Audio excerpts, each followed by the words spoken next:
और हमने किताब में बनी इसराइल से कह दिया था कि तुम जमीन में 2 दफा फसाद मचाओगे और बड़ी सरकशी करोगे। बस जब पहले वादे का वक्त आया तो हमने अपने सख्त लड़ाई लड़ने वाले बंदे तुम पर मुसल्लत कर दिए और वो शहरों के अंदर फैल गए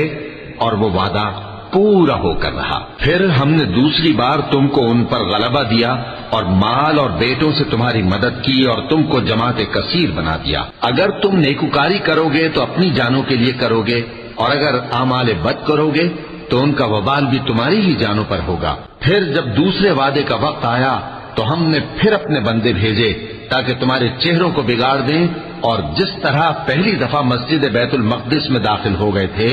उसी तरह फिर उसमें दाखिल हो जाएं और जिस चीज पर गलबा पाएं उसे तबाह कर दें। उम्मीद है कि तुम्हारा परवरदिगार तुम पर रहम करे और अगर तुम फिर वही हरकतें करोगे तो हम भी वही पहला सलूक करेंगे